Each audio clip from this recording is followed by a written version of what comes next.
మన తెలంగాణలో మొట్టమొదటి ఫ్యాక్టరీ అవుట్లెట్ మన ముకుంద జ్యువెలర్స్ లో లైట్ వెయిట్ ఆభరణాలు కలెక్షన్స్ ఎన్నెన్నో అన్ని జ్యువెలరీస్ పై VA కేవలం 2 to 12% మాత్రమే. విచ్చేయండి ముకుంద జ్యువెలర్స్. ఇరాన్ ఇజ్రాయెల్ యుద్ధం రోజుకో కొత్త మలుపు తిరుగుతోంది. చమురు, గ్యాస్ క్షేత్రాలపై దాడులతో ప్రపంచాన్ని ఇంధన సంక్షోభంలోకి నెట్టిన ఈ యుద్ధం ఇప్పుడు అంతకంటే పెద్ద ముప్పును తెరపైకి తెచ్చింది. అదే గ్లోబల్ ఇంటర్నెట్ బ్లాక్అవుట్. ఇరాన్ గనుక తలుచుకుంటే ప్రపంచవ్యాప్తంగా ఇంటర్నెట్ సేవలు నిలిచిపోయే ప్రమాదం పొంచి ఉంది. హోర్ముజ్ జలసంధి, ఎర్ర సముద్రం అడుగు భాగం గుండా వెళ్లే కీలకమైన సబ్మెరైన్ కేబుల్స్ ఇప్పుడు ప్రమాదంలో ఉన్నాయి. ఈ కేబుల్స్ పై దాడి జరిగితే భారత్ సహా ప్రపంచ దేశాల్లో అంతర్జాల సేవలకు అంతరాయం కలగనుంది. ప్రపంచ ఇంటర్నెట్ కనెక్టివిటీకి సముద్రం అడుగున ఉండే వేలాది కిలోమీటర్ల ఫైబర్ ఆప్టిక్ కేబుల్స్ ప్రాణాధారం. మన వీడియో కాల్స్, ఈమెయిల్స్, బ్యాంకింగ్ లావాదేవీల నుంచి అత్యాధునిక AI సేవల వరకు అన్నీ వీటి ద్వారానే నడుస్తాయి.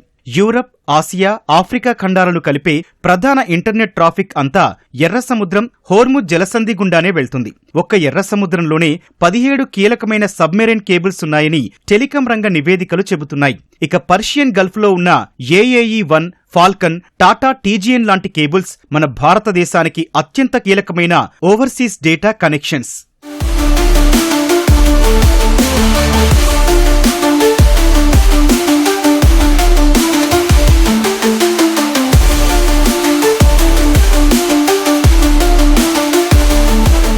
ఇప్పుడు ఈ రెండు సముద్ర మార్గాలు అత్యంత ప్రమాదకర వార్ జోన్లుగా మారాయి.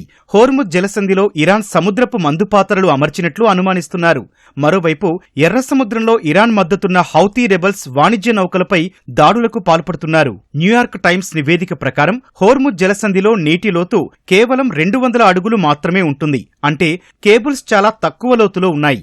ఇరాన్ తన వద్ద ఉన్న అండర్ వాటర్ టీమ్స్ ద్వారా వీటిని ఉద్దేశపూర్వకంగా కట్ చేసినా లేదా ప్రమాదవశాత్తు మైన్స్ పేలినా గ్లోబల్ ఇంటర్నెట్ కు భారీ గండి పడుతుంది. అమెజాన్, మైక్రోసాఫ్ట్, గూగుల్ లాంటి టెక్ దిగ్గజాలు గల్ఫ్ దేశాలను AI హబ్ గా మార్చేందుకు అక్కడ భారీ డేటా సెంటర్లు ఏర్పాటు చేశాయి. ఇప్పుడు కేబుల్స్ దెబ్బతింటే ఆ పెట్టుబడులన్నీ ప్రమాదంలో పడతాయి. అంతకంటే పెద్ద సమస్య ఏంటంటే ఒకవేళ కేబుల్ తెగినా వాటిని బాగు చేయడానికి ప్రత్యేకమైన కేబుల్ రిపేర్ షిప్స్ ఆ ప్రాంతానికి వెళ్లలేవు. వార్ జోన్లోకి అవి వెళ్లడం అత్యంత ప్రమాదకరమని టెలిజియోగ్రఫీ నిపుణులు స్పష్టం చేస్తున్నారు. 2024లో హౌతీల దాడుల వల్ల ఎర్ర సముద్రంలో కేబుల్స్ దెబ్బతిన్నప్పుడు రిపేర్ చేయడానికి నెలల సమయం పట్టింది. అప్పట్లో ఆసియా, ఆఫ్రికాల్లో ఇంటర్నెట్ స్పీడ్ దారుణంగా పడిపోయింది. ఈ రెండు కీలక మార్గాల్లో ఒకేసారి ఇంటర్నెట్ కట్ అయితే అది ప్రపంచాన్ని స్తంభింపచేస్తుందని ఇంటర్నెట్ విశ్లేషకులు హెచ్చరిస్తున్నారు. దీని ప్రభావం కేవలం మొబైల్ ఫోన్లు, వెబ్సైట్లకే పరిమితం కాదు. గ్లోబల్ బ్యాంకింగ్ సిస్టమ్, స్టాక్ మార్కెట్లు, ఆస్పత్రుల నెట్వర్క్లు కుప్పకూలే ప్రమాదముంది.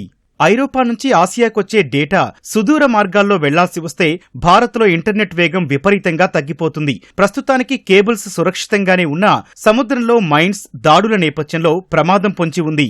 మధ్యప్రాచ్యంలో జరుగుతున్న ఈ యుద్ధం ఇంధన భద్రతతో పాటు ఇప్పుడు సైబర్, డిజిటల్ భద్రతను కూడా ప్రశ్నార్థకం చేస్తోంది. అంతర్జాతీయ ఆర్థిక వ్యవస్థలకు జీవనాడి అయిన ఇంటర్నెట్ వ్యవస్థపై దాడులు జరిగితే దాని పరిణామాలు ఊహకు కూడా అందవని నిపుణులు ఆందోళన వ్యక్తం చేస్తున్నారు.